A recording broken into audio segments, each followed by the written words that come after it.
धीरे बड़े हुए, पिताजी से विट्ठल भगवान की कथाएं सुनते थे। एक दिन उनके मन में आया कि दुनिया के लोग इतना प्रसाद चढ़ाते हैं, मैं क्या चढ़ाऊं। तो अपने खेत की ही सामग्री, अपने खेत में लगे हुए फलों को ही तोड़ करके बड़े भाव से, बड़े उत्साह से चोखा मेला जी अपने एक वस्त्र में सारे फल तोड़े, विठोबा को खिलाऊंगा, अपने हाथ से अर्पित करके आऊंगा। पहुंच गए। जैसे ही मंदिर पहुंचे, मंदिर में जाकर के ठाकुर जी के सन्मुख प्रसाद खोलने लगे तो कुछ पुजारियों ने, क्या कर रहे हो? बोले कि मैं प्रसाद लेके आया हूं ठाकुर जी का, अपने हाथ से पवाऊंगा विट्ठल को। बोले तू अधिकारी है, इतना पवित्र आत्मा है, इतना पवित्र जन्म है तेरा कि तू अपने हाथ से पवाएगा ठाकुर जी को? बोले तो इसमें क्या हो गया, सब सामग्री होती तो भूमि में ही है, अब भूमि में तो हर प्रकार की वस्तु होती है, वो तो पवित्र नहीं होती, ठाकुर जी फिर भी पाते हैं। तो मैं जीव हूं, मेरी पवित्रता अपवित्रता मेरे जन्म से कैसे हो सकती है? अच्छा जवान लड़ाता है हमसे। लोग बागों ने मार पीट करके चोखा मेला जी को भगा दिया और उनके फल की सामग्री भी बाहर फेंक दी। बोले तेरे हाथ का छुआ पंडरीनाथ नहीं पाएंगे, तू योग्य नहीं है।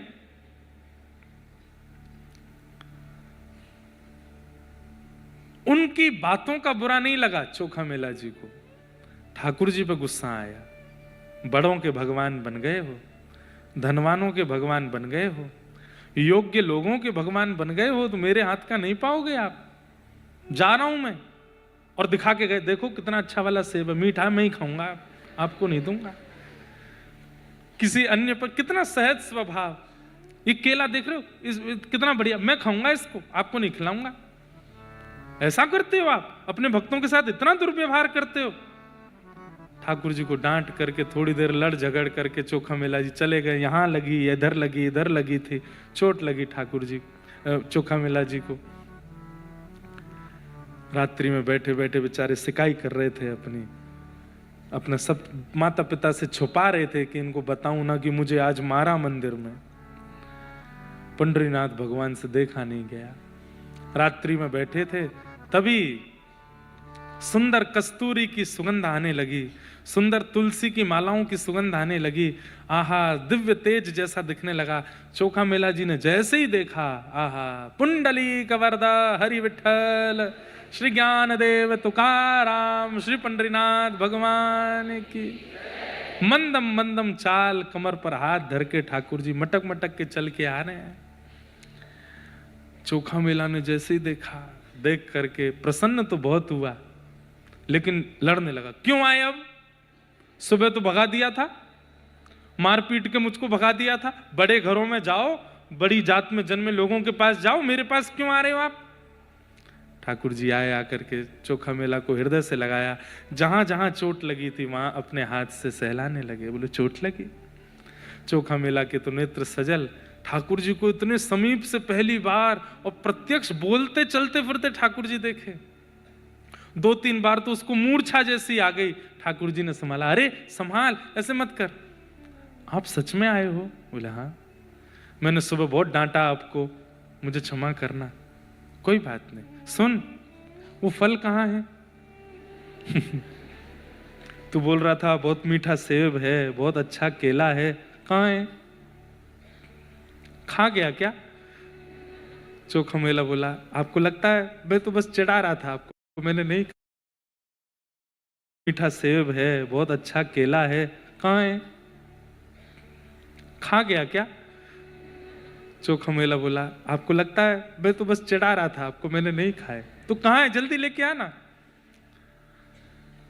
चोखा मेला लेकर के फल आए। पंडरीनाथ एक बार स्वयं पाते हैं और अपना ही पाकर के अपना प्रसाद अधरामृत चोखा मेला को खिलाते हैं। बोले मेरे पुजारी गंदे नहीं है, कुछ नियम बना दिए हैं इसलिए तो नहीं, मेरे को कोई मन में भाव नहीं आया।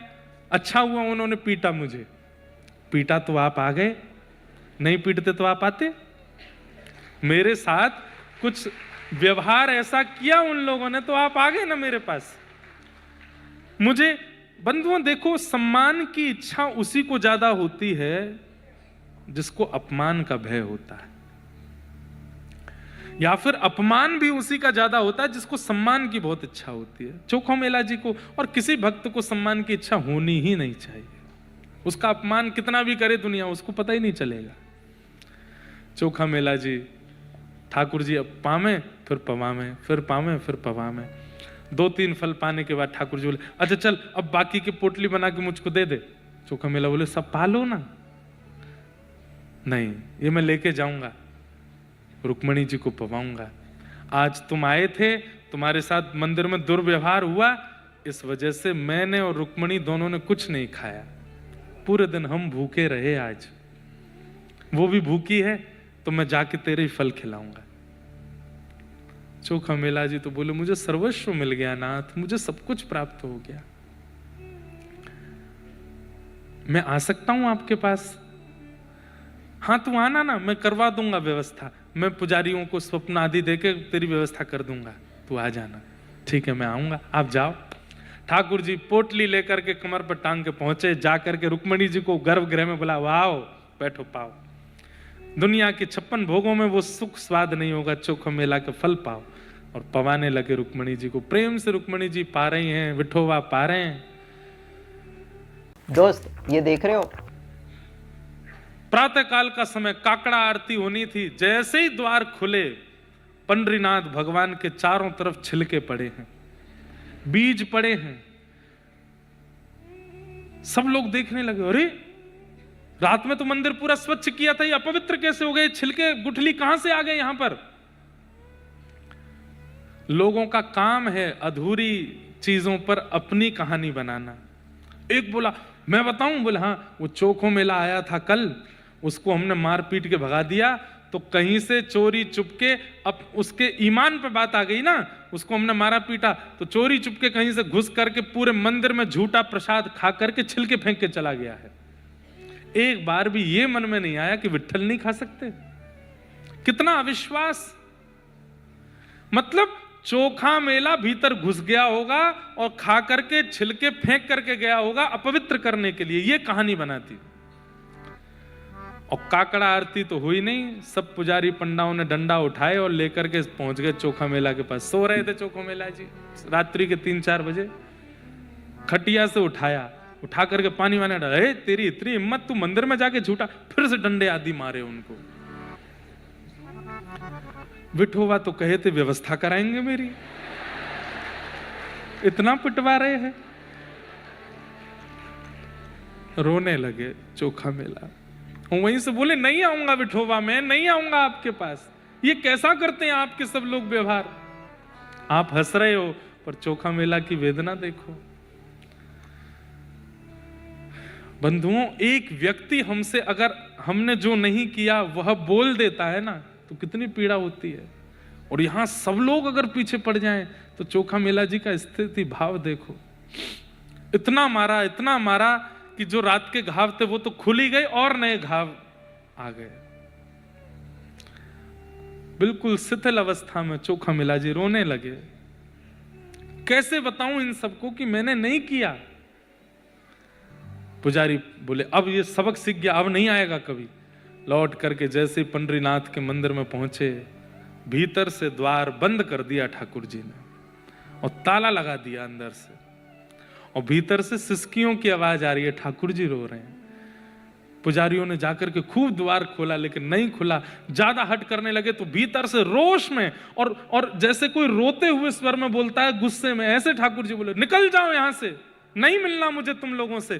किस बात का अभिमान लेकर के बैठे हो? तुम बहुत ज्ञानी हो, बहुत पढ़े लिखे हो, बहुत ऊंचे कुल खानदान में जन्मे हो, तो तुमको अधिकार है मेरी सेवा का। मैं आज प्रतिज्ञा लेता हूं, प्रलय कालीन समय तक विट्ठल रुक्मणी का मंदिर अब नहीं खुलेगा लोगों के दर्शन के लिए, सदा के लिए बंद रहेगा। जब जब चोखा मेला आएगा, जब जब तुकाराम आएंगे, जब जब ज्ञानदेव आएंगे, जब जब जनाबाई आएगी, केवल तभी खुलेगा। और किसी को दर्शन नहीं दूंगा मैं, नहीं देखना मुझे किसी को, नहीं मिलना मुझे किसी से। मेरे भक्तों का अपमान करते हो, उनको मारते हो। सारा पंढरपुर घुटने पर बैठ गया, नाथ हमें क्षमा कर दो, हमसे गलती हो गई। हमें आप जो प्रायश्चित कहेंगे, आप कहेंगे चंद्रभागा में डूब के प्राण त्यागो, हम मर जाएंगे, आप जो कहेंगे हम करने को तैयार है। नाथ ऐसे रूठ करके मत बैठो। 3 दिन तक ठाकुर जी ने द्वार नहीं खोले अपने। जब बहुत रोने लगे तब कई भक्तों ने आकर के भी ठाकुर जी के बाहर से प्रार्थना की। तब ठाकुर जी ने आज्ञा की, इसका प्रायश्चित केवल एक है, क्या? स्वर्ण की पालकी लेकर के जाओ और जाकर के चोखो मेला को बैठा करके उत्सव नृत्य कीर्तन करते हुए मेरे मंदिर में लाओ, तब द्वार खुलेगा। बंधुओं, आज भी उसी परंपरा के अनुसार तब तो चोखा मेला जी आए, पर ठाकुर जी ने जब चोखा मेला आ गए तो द्वार खुल गए। ठाकुर जी ने हृदय से लगाया और उस दिन से ठाकुर जी ने नियम बना लिया, साल में वो एक तिथि आती है, पंडरीनाथ भगवान पालकी में बैठकर के चोखा मेला के गांव जाते हैं आज भी, और वहां जाकर के फल पा करके आते हैं, उनके गांव का फल लेकर के आते हैं। तो भैया कभी कुछ ऐसा मत करना जिससे ये रूठे, कुछ भी ऐसा मत करना जिससे ये, और इसमें सबसे बड़ी बात है वैष्णव अपराध। ठाकुर जी रूठ गए हैं, इसका प्रमाण क्या है? ठाकुर जी रूठ गए हैं, इसका प्रमाण क्या है? कथा में अरुचि, कथा चल रही है और आपका मन नहीं लग रहा, आपको अरुचि हो रही है, उबासी आ रही है, मन कब वो पूरी जाए हम यहां से, मन नहीं लग रहा है। ये कथा के प्रति अरुचि, धाम के प्रति अरुचि, नाम के प्रति अरुचि, ये सब, और प्रसाद के प्रति अरुचि। आपके सामने प्रसाद रख दिया ठाकुर जी का, श्रीनाथ जी का प्रसाद, द्वारिकाधीश का प्रसाद, और आप पाते पाते इसमें तो नमक नहीं है, इसमें नींबू नहीं है, इसमें ये नहीं है। प्रसाद के प्रति अरुचि, कथा के प्रति अरुचि, ये सारी भगवत संबंधी वस्तुओं के प्रति जो आपकी अरुचि बनती है, इस बात का प्रमाण है कि ठाकुर जी आपसे नाराज है, ठाकुर जी आपसे प्रसन्न नहीं है, आपकी जीव नहीं कर रही है वो। अरे भैया, प्रसाद पाने वाले कैसे होते हैं पता है? पुजारी जी ने प्रसाद दिया, अगर गिर गया नीचे जमीन पर तो उठा के पा लेते हैं, उसमें भी उनको अरुचि नहीं होती। ऐसे होते हैं प्रसाद पाने वाले। कथा सुनने वाले आप लोगों का ही प्रमाण है, 4 बजे से लाइन लगा के बैठे हो, 3 बजे से लाइन लगा के बैठे हो, ये रुचि बता रही है कि ठाकुर जी आपसे नाराज नहीं है, प्रसन्न है।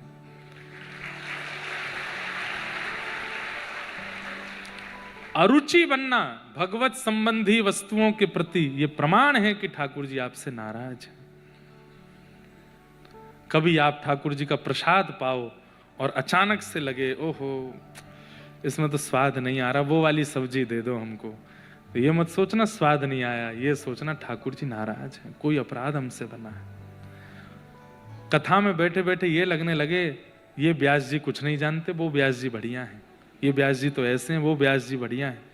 किसी की भी कथा में अरुचि होने लग जाए, समझो ठाकुर जी नाराज हैं आपसे।